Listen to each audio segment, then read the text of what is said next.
Bueno, esta es la primera clase o el primer intento de clase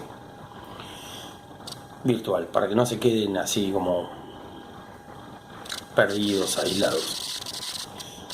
En los dos primeros trabajos nosotros intentamos mirar un poquito de arte rupestre, intentamos pensar cuál era la relación entre el arte rupestre y los grafitis, y ahora vamos a ir un poquito más adelante. ¿A qué me refiero con ir un poquito más adelante? Vamos a intentar pensar juntos. Dije pensar, no dije buscar, no dije googlear, no dije nada de eso, dije pensar. Vamos a intentar pensar juntos qué es el arte. ¿Qué es el arte? En la mayor parte de sus trabajos, de todos los que recibí, ustedes entendieron que en el arte rupestre había una cuestión artística claramente y muchas cuestiones que tienen que ver con la comunicación y con algún sentido místico, religioso. Están en lo cierto. Exactamente de eso se trata. En esta incómoda situación de pandemia, vamos a intentar entonces una explicación un poco más profunda de esto. Y les voy a pedir que no googleen nada. No quiero que googleen nada. No quiero que busquen, no quiero que consulten. Quiero que piensen. Solo que piensen. Yo voy a, en principio, proponerles un ejercicio de pensar que después, en unos días, se va a convertir en una actividad. Para la actividad tampoco quiero que googleen, no quiero que busquen ayuda, quiero que lo piensen ustedes, quiero que se equivoquen. Me sirve que se equivoquen. No dejen de usar el tablón para consultas o lo que resulte. La cuestión de las pinturas rupestres, nosotros estamos viendo manifestaciones humanas de seres humanos iguales que nosotros, Homo sapiens sapiens, que estaban tratando de plasmar algo hace decenas de miles de años. Depende de dónde hayan sido encontradas, van entre los 25.000 y 50.000 años antes del presente. Yo les voy a presentar ahora a ustedes algo mucho más cercano. Les voy a presentar el origen de la historia. Pablo, ¿qué tiene que ver esto con el arte? Bueno, vamos a ver de a poco qué es lo que tiene esto que ver con el arte. Vamos a venir aproximadamente unos 5.000 años antes del presente y vamos a intentar entender la primera sociedad o las primeras sociedades, no es una sola, que en un punto determinado de la historia y en un punto determinado del planeta, ese espacio y tiempo, encontraron la necesidad de comunicarse y de establecer algún método, algún código que pudiera ser común a muchos para poder decir algo que no tuviera necesariamente que ser interpretado como podían ser esos animales en las cavernas y demás. Yo les voy a presentar ahora a ustedes básicamente la primera escritura histórica que se conoce. Para que se den una idea, esto fue en tierras de lo que hoy es Oriente Medio. Es el lenguaje escrito histórico más antiguo que se conoce. Es casi contemporáneo de los jeroglíficos egipcios. Y obviamente ninguno de nosotros es capaz de leerlo, pero sí lo que podemos hacer es un ejercicio de imaginación y tratar de pensar qué es esto que se nos presenta. Pensar libremente, sin buscar, sin estar todo el tiempo googleando, sin copiar y pegar. Pensar. Bueno, en este pizarrón improvisado ustedes van a encontrar una serie de filas y columnas que tienen un orden, es como si fuera una tabla de doble entrada básicamente, y que va de la escritura más antigua a la más moderna. Así como existía esta intención en el arte rupestre que hemos visto de comunicar algo, esta gente necesitaba que esa comunicación fuera más clara, ¿sí?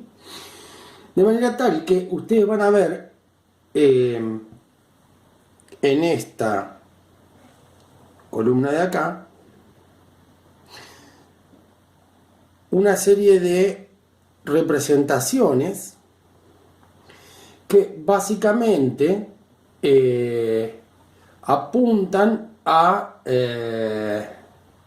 un momento expreso, un momento conciso de la historia, que es más o menos 1100 años antes de Cristo, es decir, unos 3100, 3200 años antes de nuestro propio momento.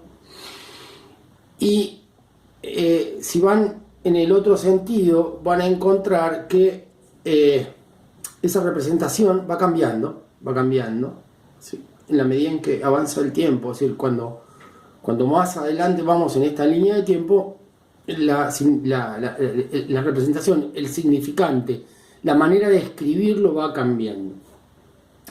Acá al principio son literalmente dibujitos. Podemos ver, por ejemplo, que en esta columna que está acá tenemos digamos, como se decía, y el significado. O sea, básicamente esto que está acá, que es difícil, es la representación de cabeza, ¿sí? Es decir, 1100 años antes de Cristo, los sumerios dibujaban sobre unas tablillas de arcilla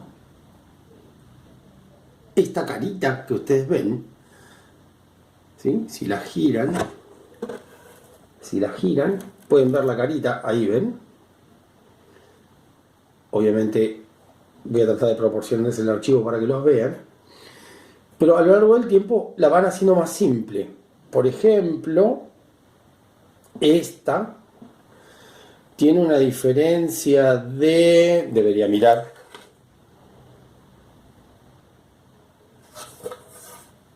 Dije mal, esta es 3100 a.C., son 5000 años antes que nosotros.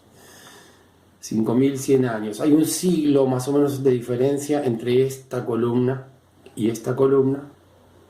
Perdón porque no leo bien desde acá.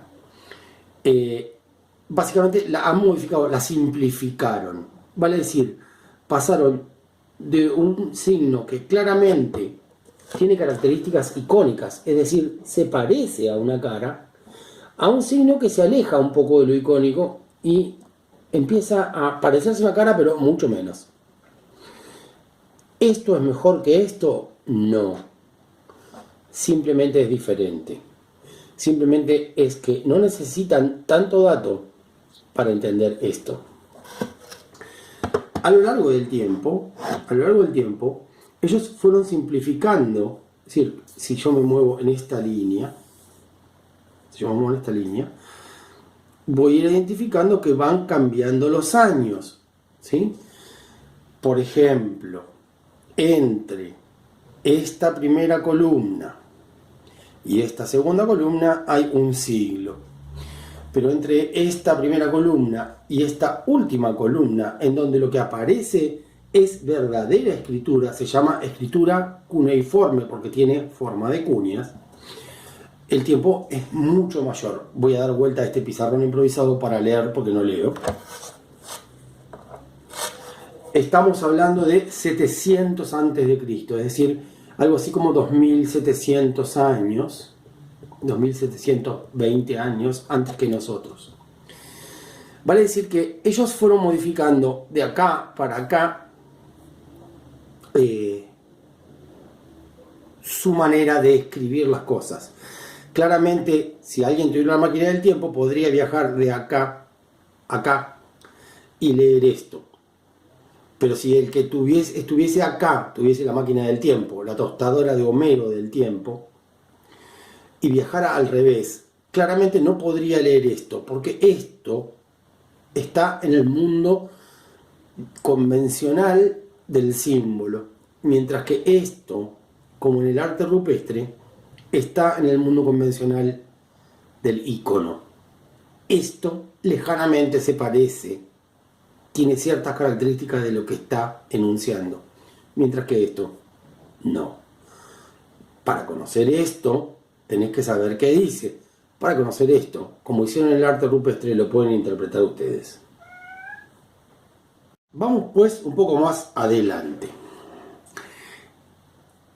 Toda esta fila significa cabeza.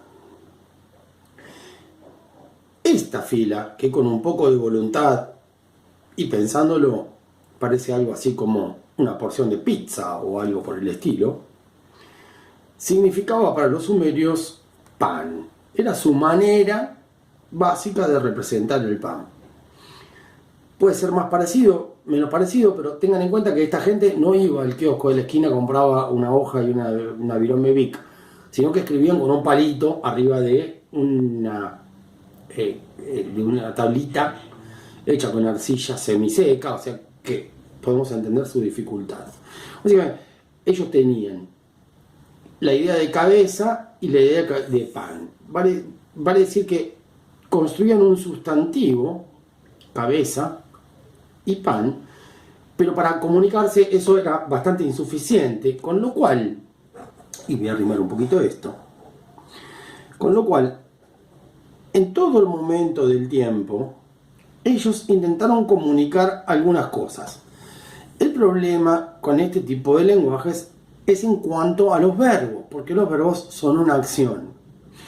Y entonces, para poder decir comer, que es esta tercera fila que está acá, ellos lisa y llanamente lo que hacían era unir una representación muy simplificada de cabeza y una representación muy simplificada de pan juntas.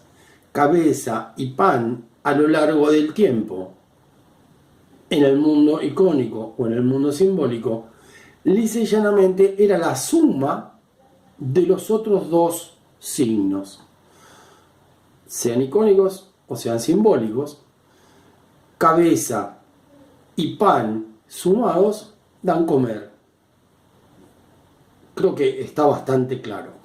Con respecto a las otras representaciones, vamos a saltearlas ahora y en algún momento, si alguno tiene alguna duda, se los podría plantear. Pero, por ejemplo, esto se parece bastante a la cabeza de una vaca si uno lo da vuelta, ¿sí? Y entonces lo ve y dice, bueno, sí, si le pongo unos cuernitos sería una vaca. Tengan en cuenta que estamos hablando de entre 5000 y 2700 años antes del presente, y que están creando la escritura. ¿Sí? Esta gente creó la escritura, creó la cerveza también, lo cual está muy bien, y creó el sistema sexagesimal matemático. Yo digo que me parece que son bastante capos. ¿A qué viene toda esta explicación? Siempre el ser humano tiene intenciones de comunicar. Tenía intenciones de comunicar ya sea en el momento de las pinturas rupestres, como tenía también mucha intención de comunicar en la construcción de una manera de articular el lenguaje de una manera que no sea solamente oral, sino que fuera escrito. A lo largo del tiempo hubo muchas sociedades, muchas comunidades que se mantuvieron ágrafas, es decir, sin escribir, pero esta es la primer manifestación de escritura concreta que se conoce, y se dio en el reino de Sumer, en la desembocadura del Golfo Pérsico, y básicamente apuntamos a esto, porque lo que queremos, en definitiva, sea pintando en la piedra nuestra experiencia como cazadores, o tratando de escribir para administrar de alguna manera qué es lo que estoy haciendo, lo que intentamos es comunicar. El arte es una manera de comunicar y no es una manera cualquiera de comunicar, y entonces vamos a empezar a hablar de comunicación. Todo el tiempo estamos pensando en comunicar. Somos lo que podríamos llamar un animal social. Queremos comunicar, queremos contar lo que nos pasa. Es indispensable, es fundamental pensar lo que nos pasa. Y una vez que lo pensamos, lo queremos decir. Y es así desde que somos seres humanos hace muchísimos miles de años. Decenas de miles de años. Y entonces, cuando nos pasa algo muy feliz lo contamos, y cuando nos pasa algo muy triste lo contamos, y cuando tenemos alguna necesidad psíquica importante lo expresamos de alguna manera, y esas maneras de expresión que van desde simples gestos, reflejos como el llanto, o actitudes militantes como gritar o enojarse y decir cosas, estamos comunicando. ¿Cómo funciona la comunicación? En los animales la comunicación es lo que se llama afectiva. ¿Qué quiere decir comunicación afectiva? Los animales básicamente expresan mediante sus genes, sus formas genéticas, con olores, con un montón de mecanismos biológicos. ¿Qué es eso que están sintiendo? Si un mono, por ejemplo, pensemos en monos superiores, no en un carayá, sino en un chimpancé o en un orangután o un gorila, tiene hambre, claramente podría comunicarle a otro de su especie que tiene hambre. El otro lo va a entender siempre y cuando tenga hambre. Si no tiene hambre, no lo va a entender o lo va a interpretar de otra manera. Básicamente puede ser un lenguaje afectivo, tiene que ver con lo que siente. Los seres humanos no. Tenemos la capacidad del razonamiento, es decir, por la formación de una corteza cerebral específica que viene de mucho tiempo de evolución, y lo podemos comunicar. Nuestra manera de comunicación es simbólica. Si bien nosotros podemos interpretar signos naturales, como ustedes pusieron, o podemos interpretar y representar signos icónicos, nuestra comunicación es simbólica, porque lo que hacemos básicamente es ahorrar energía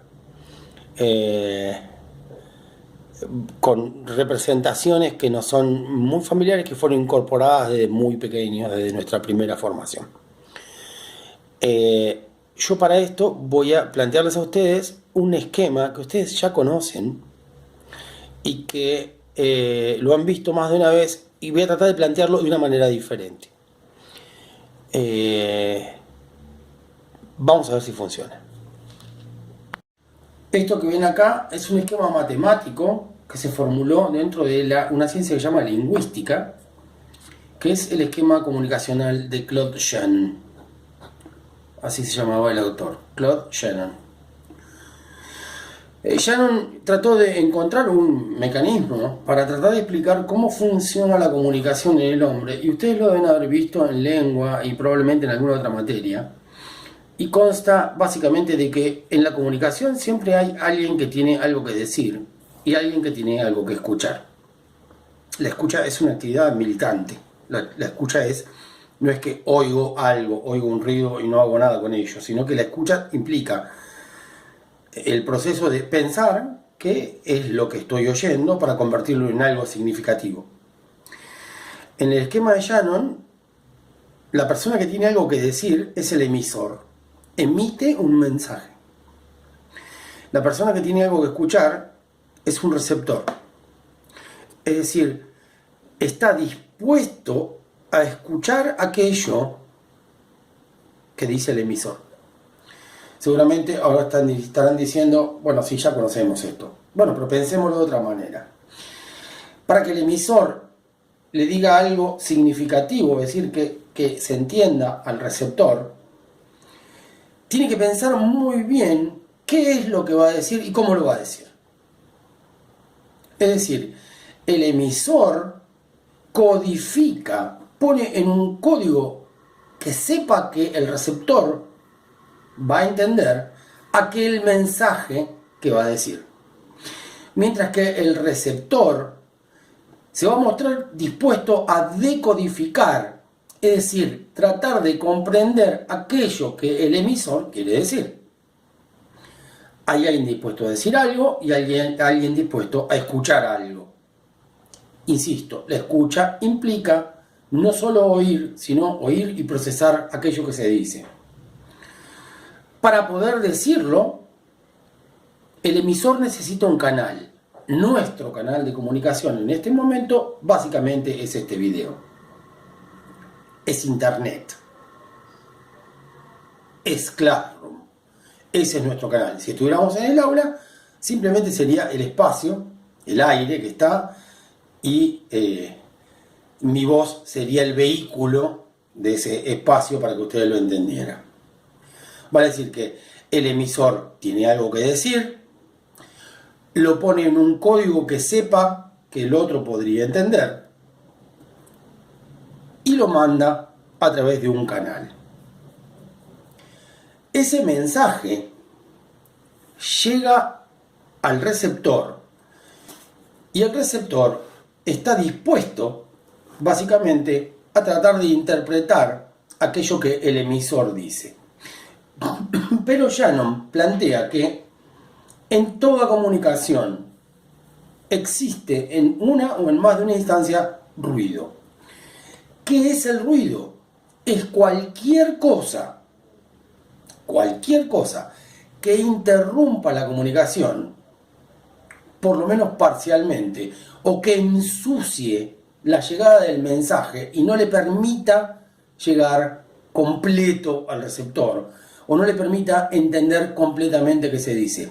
El ruido puede ser muchísimas cosas. Puede ser efectivamente ruido, puede ser un intenso dolor de cabeza, unas urgentes ganas de ir al baño.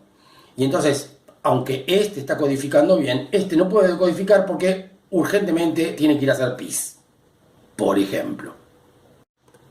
El mensaje en el esquema de comunicación de Shannon llega entonces siempre no muy claramente. Siempre hay algo que no se termina de entender.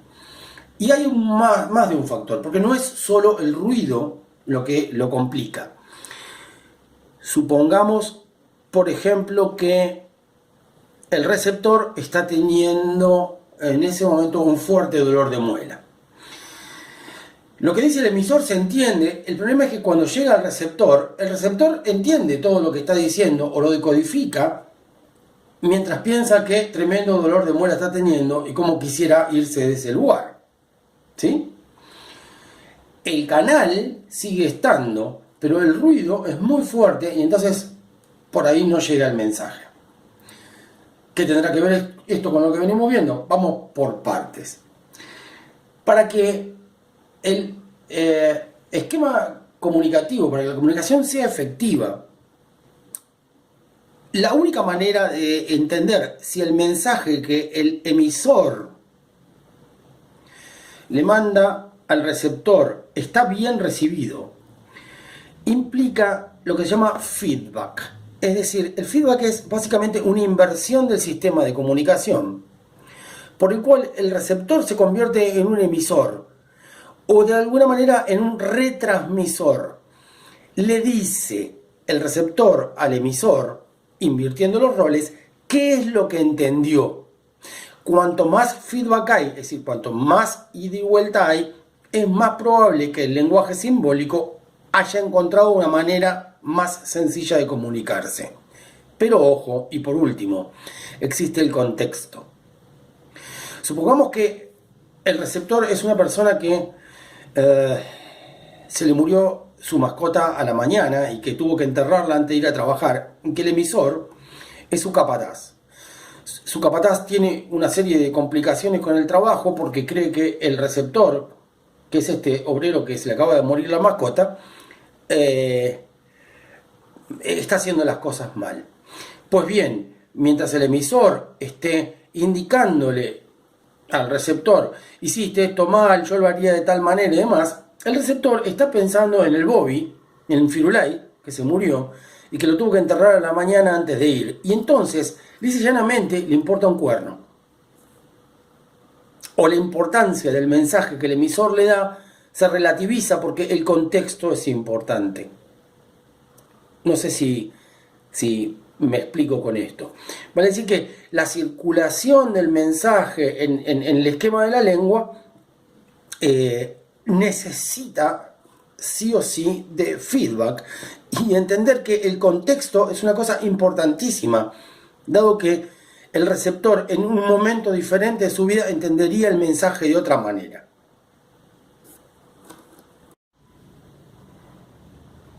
Recopilando lo que vimos hasta acá, nos damos cuenta de que siempre intentamos comunicar algo. Si piensan en cada una de sus vidas, van a ver que todo el tiempo estamos tratando de comunicar algo. Esta materia de alguna manera pretende darle algún sentido a eso. Ustedes no lo saben, pero yo en este preciso instante, en que trato de dar una clase virtual, pensando en todas las dificultades que me va a implicar, estoy teniendo un meticuloso cuidado en una relación matemática de aspecto y de tamaño de la imagen que estoy mandando. Queda para más adelante.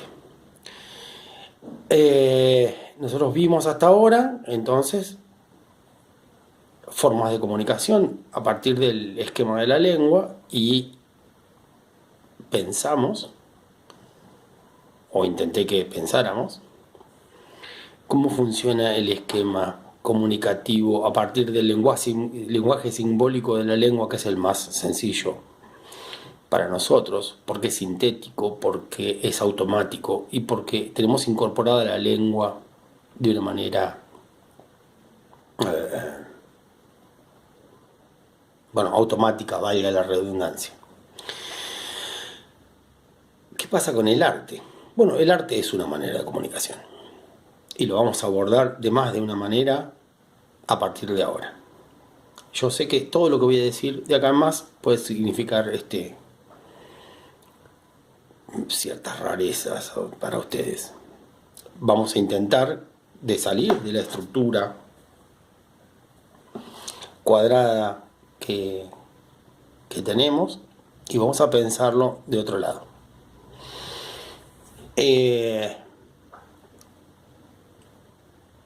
Esto se está haciendo más largo de lo que yo esperaba, pero bueno, es lo que hay. ¿Qué pasa con la comunicación en el arte? ¿Sirve el esquema de Shannon para el arte? Sí, sirve. La diferencia sustancial del arte como manera de comunicar tiene que ver con cómo se estructura el mensaje. Es decir, cuál es el código del mensaje. Mientras que en la lengua el mensaje tiende a ser lo más general posible, es decir, para que cualquiera lo comprenda, en el arte el código tiene singularidades, para pensarlo de alguna manera. Es decir, hay cosas artísticas que a nosotros nos gustan mucho más y otras que nos gustan mucho menos, o no nos gustan directamente, y eso quedará para un capítulo más adelante. Pero básicamente el arte siempre está tratando de comunicar algo. El artista quiere decir algo. Si le preguntamos, no nos va a decir. Nos va a dejar a nosotros que pensemos qué quiere decir.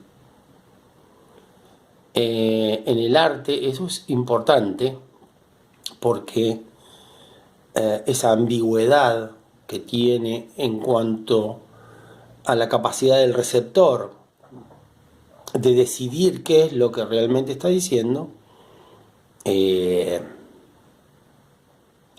no es una debilidad, es una fortaleza. Es una tremenda fortaleza. Esto que ahora es así muy teórico, en breve lo voy a tratar de convertir en algo muy práctico. Vamos a intentarlo. Yo voy a ir por la literatura. Voy a arrancar por la literatura. Entiendo que es probable que ustedes tomen la literatura como una obligación de colegio, pero la literatura es una expresión artística de las primeras y maravillosa. Y entonces voy a apelar a la literatura y voy a hacer trampa. Lo que voy a hacer es usar el esquema comunicacional de Shannon para que ustedes hagan un esfuerzo ahora y traten de entender qué es lo que voy a decir.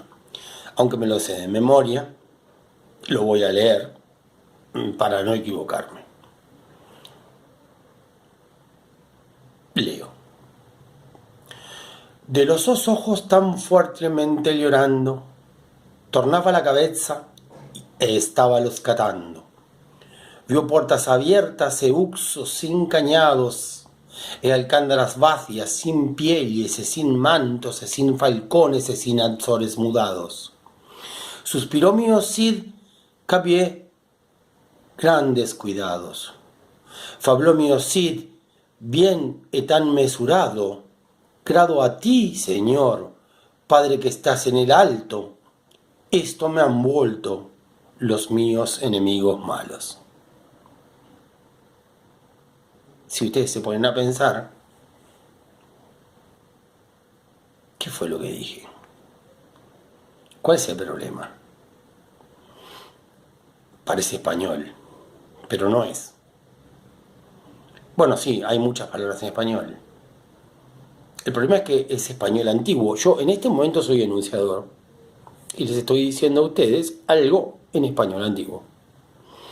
Esto es un retacito del poema de Mío Cid, o del Cid Campeador, que está escrito en el castellano más antiguo que hay, antes de que Alfonso X el Sabio reglamentara la gramática y la ortografía de la lengua española. Es decir, es previo a que nuestro lenguaje español esté regulado. Si lo piensan bien, podríamos tratar de comparar lo que nosotros hablamos con lo que es el español gramatical correcto, digamos. Si la RAE nos corrigiera, estaríamos en un verdadero problema. Sin embargo, ustedes habrán notado que claramente en lo que hago hay una cadencia, hay una lógica. Que les hace entender que es una poesía. No importa lo que dice. Lo pueden encontrar por ahí en los cantares del Mío Cid. Lo que ustedes entienden es el arte de esta poesía. Pueden perderse las palabras, pero entienden el arte. Lo siguiente que voy a hacer es una poesía también de Pablo Neruda en correctísimo español, del más correcto si los hay, y con una habilidad increíble para utilizar el lenguaje para pintar algo. Probablemente se sientan como en el anterior. A lo mejor no, pero va. Sube conmigo, amor americano, besa conmigo las piedras secretas, la plata torrencial del Urubamba, hace volar el polen a su copa amarilla, vuela el vacío de la enredadera, la planta pétrea, la guirnalda dura sobre el silencio del cajón serrano. Ven, minúscula vida entre las alas de la tierra, mientras cristal y frío aire golpeado, apartando esmeraldas combatidas, oh agua salvaje, bajas de la nieve, sube conmigo, amor americano. ¡Wow! Esto ya no es castellano antiguo. Esto es español del más común. Y sin embargo, el mensaje es duro de entrar. Es difícil de entrar. Sin embargo, en ambos casos, ustedes pueden reconocer que es poesía. Hay algo que les dice que es poesía.